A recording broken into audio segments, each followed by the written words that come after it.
नमस्कार, मैं जितेंद्र चतुर्वेदी। सबसे पहले तो आप सभी से आग्रह है कि अगर आप मतांतर से नहीं जुड़े हैं तो जुड़िए, वीडियो को लाइक कीजिए और साझा करना मत भूलिए। चर्चा उस 3,735 करोड़ रुपए के घोटाले की करेंगे जिसका सीधा सरोकार अरविंद केजरीवाल से है।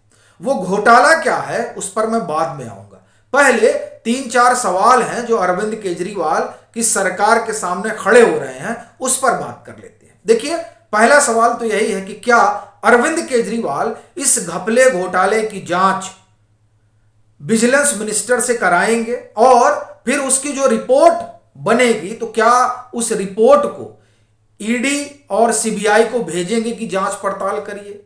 और तीसरा, क्या उस रिपोर्ट को एलजी के पास भेजकर ये रिकमेंडेशन देंगे कि इस घपले घोटाले से जुड़े हुए लोगों को हटा दिया जाना चाहिए।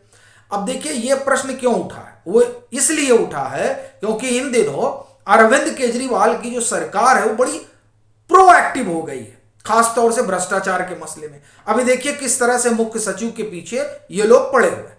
क्यों पड़े हुए हैं ये जग जाहिर है, लेकिन अब अगर ये पीछे पड़े हुए हैं और रिपोर्ट बना ही रहे हैं, 2 रिपोर्ट बनाई दी इन्होंने, एक 650 पेज की रिपोर्ट और दूसरी सप्लीमेंट्री रिपोर्ट, तो उसी तरीके से यहां भी रिपोर्ट बनानी चाहिए। और जैसे इन्होंने अनुशंसा की कि मुख्य सचिव को बर्खास्त कर दिया जाना चाहिए, उसी तरीके से इस 3,735 करोड़ रुपए के घोटाले में जो लोग संलिप्त हैं उनको बर्खास्त करने की अनुशंसा करनी चाहिए और इसकी जांच के लिए सीबीआई को जो है वो रिपोर्ट भेज देनी चाहिए। कायदे से तो होना यही चाहिए, लेकिन बड़ा सवाल यही है कि क्या अरविंद केजरीवाल करेंगे। और इसमें अब एक सवाल और जोड़ लीजिए, क्या अरविंद केजरीवाल आतिशी मार लेना और सौरभ भारद्वाज को बर्खास्त करेंगे। और ये जब सवाल उठता है तो इसलिए खड़ा होता है क्योंकि जो 3,735 करोड़ रुपए की बात की जा रही है ये दरअसल जुड़ा हुआ है जल बोर्ड से, दिल्ली जल बोर्ड से इसका सरोकार है। और ये जो घोटाला है वो 2017 से लेकर 2022-23 तक का है। मैं पूरा इसका डिटेल बताऊंगा। अब आप देखिए 2017 से 2023 तक किसके पास जल विभाग रहा, कौन जल मंत्री रहा। देखिए, पहले तो जिनके पास था वो लोग तो जेल जा चुके हैं। अब ये इसलिए कह रहा हूं क्योंकि आतिशी मार लेना और सौरभ भारद्वाज को जो विभाग मिले हैं वो विभाग वही हैं जो सत्येंद्र जैन और मनीष सिसोदिया के पास हुआ करते थे। तो यानी 2 लोग तो पहले से बिहाइंड द बार है। अब ये जो जिस घोटाले की बात हो रही है, ये घोटाला जिस 5 साल के भीतर का है, 6 साल के भीतर का है, उसमें तो अब ये मंत्री बने हैं, पहले सौरभ थे और अब आतिशी हो गई हैं। तो इस लिहाज से क्या इनकी भूमिका तय नहीं होती। अब ये मैं क्यों कह रहा हूं वो मैं आपको बताता हूं और फिर लौट कर आता हूं। देखिए, 2017 से 2022-23 के बीच जो कुछ हुआ है उसको मैं आपको सिलसिलेवार तरीके से बताता हूं। देखिए, और ये चीज आपको और बता दूं, ये खुलासा भाजपा ने किया है। बाकायदे कैबिनेट मिनिस्टर जो है, केंद्रीय राज्य मंत्री है संभवतः मीनाक्षी लेखी, उन्होंने और दिल्ली के प्रदेश अध्यक्ष वीरेंद्र सचदेवा, उन लोगों को, इन दोनों लोगों की प्रेस कॉन्फ्रेंस रही। इसमें यह बताया गया कि 3,735 करोड़ रुपए का घोटाला हुआ और घोटाला उस दिल्ली जल बोर्ड में हुआ है जहां उपभोक्ता की संख्या बढ़ गई है, जहां मीटरों की संख्या बढ़ रही है, जहां खपत बढ़ रही है, लेकिन दिल्ली जल बोर्ड की कमाई नहीं बढ़ रही है। अब यह कमाई कहां जा रही भैया, कौन है जो निगल ले रहा है। और उसमें एक बात और जोड़ी गई कि यही अरविंद केजरीवाल है जब आरोप लगाया करते थे शीला जी की सरकार पर कि टैंकर माफियाओं का बोलबाला है। अब यह कहा जा रहा है, जो भाजपा ने आरोप लगाया है, भाजपा के मंत्री हैं, वो मंत्री हैं जो केंद्र सरकार में, और इधर प्रदेश अध्यक्ष यह आरोप लगा रहे हैं कि दरअसल अभी भी इन्हीं टैंकर माफियाओं का बोलबाला है। ये तो एक कहानी हो गई। दूसरा, जो ये 3,735 करोड़ रुपए का है, ये तो कान खड़े कर देने वाला है। कहा जा रहा है कि 2017 से और जब आप 2022-23 के बीच आते हैं तो इसमें क्या है कि 1600 करोड़ रुपए का हिसाब किताब बही खाते से गायब है। बात यही नहीं खत्म हो जाती है, फिर यह भी कहा जा रहा है कि ये जो दिल्ली जल बोर्ड का अपना बही खाता है और जो बैंक का स्टेटमेंट है, उस दोनों में 1167 करोड़ रुपए का अंतर है। अब लीजिए, और फिर थोड़ा सा आगे बढ़िए, तब क्या आता है? तब पता चलता है कि 135 करोड़ रुपए का, 100 संभवतः 65 करोड़ है, 165 करोड़ रुपए का जो एफडी वगैरह है उसका मामला इधर उधर, यानी वो भी गायब है। अब ये सब वहां हो रहा है जहां ईमानदार पार्टी की सरकार है, ये वहां हो रहा है जहां पर तो मुख्य सचिव के खिलाफ जांच पर जांच होती है, रिपोर्ट पर रिपोर्ट तैयार होती है, लेकिन इतने बड़े घोटाले पर कोई आप कहें कि सांस तक नहीं ले रहा है। और उससे भी बड़ी चीज यह है कि अरविंद केजरीवाल जब एक्टिविस्ट हुआ करते थे तब ये शीला दीक्षित की सरकार पर ये आरोप लगाया करते थे।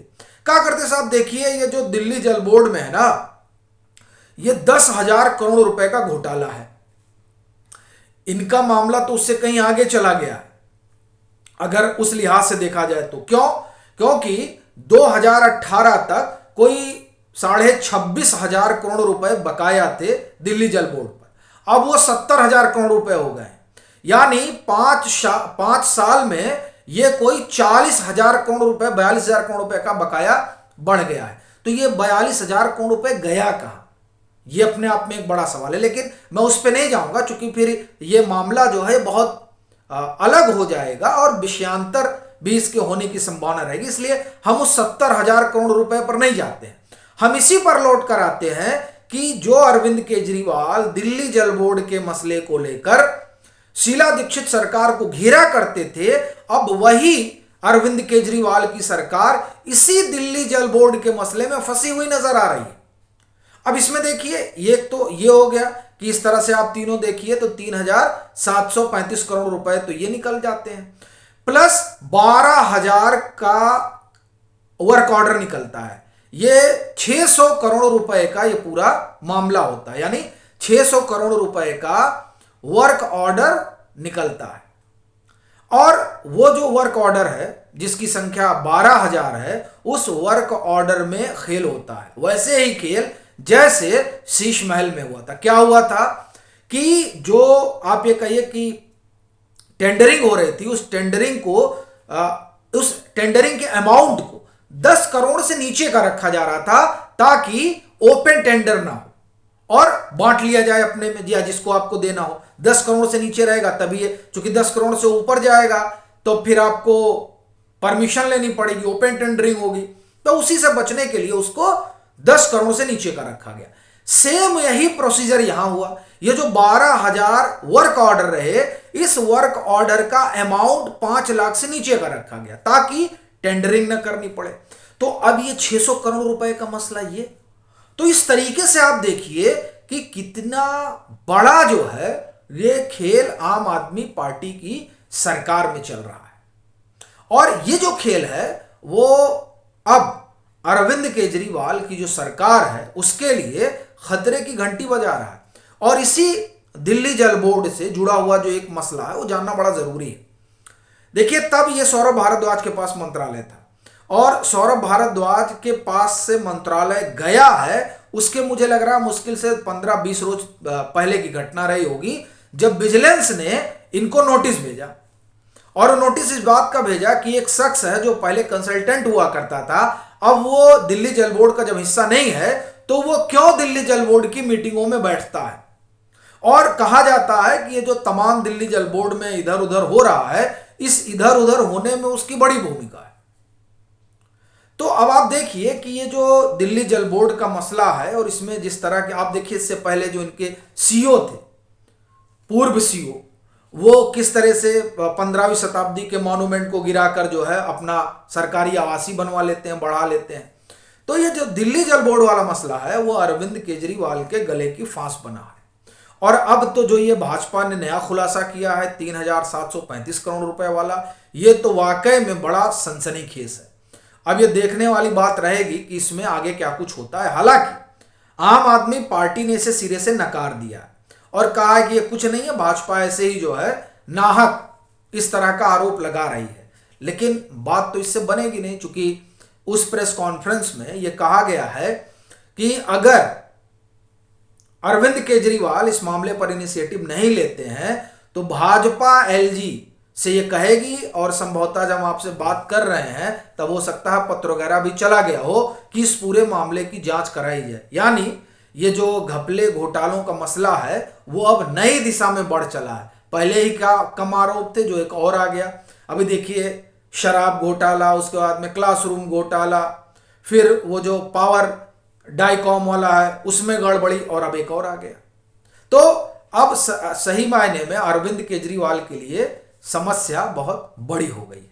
आपकी अपनी क्या राय है जरूर साझा करें, और फिर कहूंगा कि अगर आप मतांतर से नहीं जुड़े हैं तो जुड़िए और वीडियो को लाइक करिए, साझा करना मत